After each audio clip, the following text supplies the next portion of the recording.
What better place is there to learn to grow your own vineyard than in Napa Valley, California? With us today is winemaker John Bertner. And John, what is the most important thing people need to know about growing their own grapes? Oh, to figure out what type of grape you want to grow, whether you're going to try to make raisins or grape juice or grapes for wines. Those are the three things you'd have to think about. So there are different varieties that do better for each one of those. Exactly. How can people learn which grape is best for which purpose? Oh, I would say talk to your extension agent, because there are different grapes for both jellies and raisins and juices as well as for wine. Okay, and they're all different. And I notice there are a lot of grapes on the ground here. What's that for? Well, this is the time where people are dropping crop. Let me show you. Here's what I wanted to show you.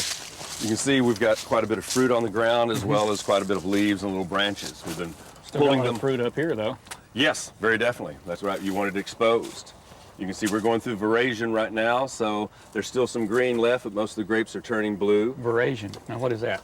Veraison is when, actually it's when the grapes stop growing, they start turning color, the grapes start getting softer. Prior to this, last week, these were all hard little green units. Now they're starting to get softer. They're still quite unripe, maybe half ripe, but we're starting to see that we're going through veraison, which lets us know we've probably got another 30 to 60 days max before we'll pick this fruit. And that's when you're starting to cut them off and thin them out. Right, we're just dropping crop and making sure that we have a balance in the vine so that all the nutrients can come up and we feed the grapes. We don't want to have too many grapes, just like we don't want to have too many leaves, because otherwise all the nutrients are going to the canopy and the grapes aren't going to ripen. Well, that's why I see some of the vines on the ground too then. Exactly. We're dropping crop, and we're also thinning it out. We're doing leaf pulling, get more exposure, where we have the right balance of leaf to vine, essentially leaf to vine to grape, so that, like I said, the nutrients go here as opposed to up here. Well, some of these look awful ripe. How can you tell when they are ripe?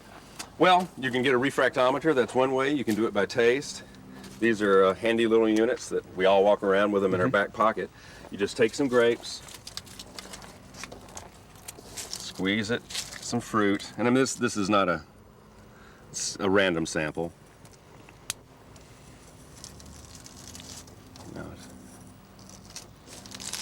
And these are around 15.3. These will be picked probably when they're around 25 bricks. They've got a ways to go. They got a ways to go. That's the measure of the sugar. That's the measure of the sugar, the bricks level. How Yes. this refracts the sunlight coming through. Exactly.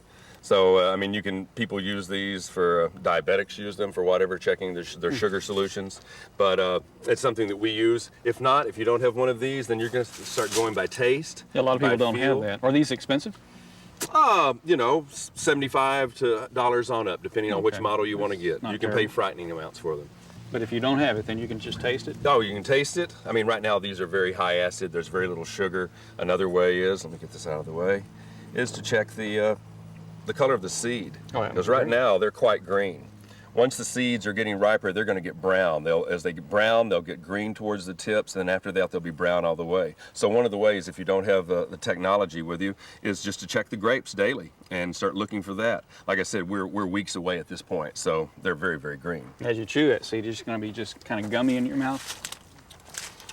Well, it's chewy. Now, gummy is a good word. It's chewy. As the grape ripens, those seeds will become like grape nuts, and I don't know if that's where they got the name, but they literally, that's what they will be like. They'll just crunch up and break up, and you won't get that bitterness that I'm getting right now.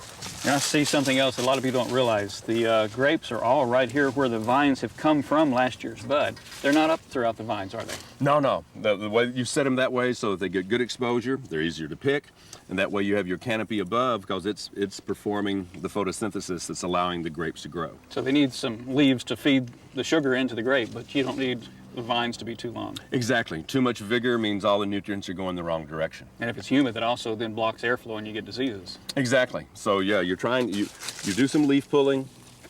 You make it where the bunches are more visible. You don't need too many around there. As you do leaf pulling, you're reducing the potassium, you're reducing the malic acid, and you're allowing the grapes to breathe. There's less likely, like you said, if it's too moist like that, you're not worried about powdery mildew, things of that nature. You really have to know how to do it for your area, because in some places where you've got humidity, you want to open it up, and others where you've got a lot of sunlight, you want a little bit more shade. Exactly. You need more shade, but it's still, that old adage, less is more, still comes down, same thing. You don't want too many leaves. They say anywhere from 10 to 20 leaves per cane per bunch is just about what you need.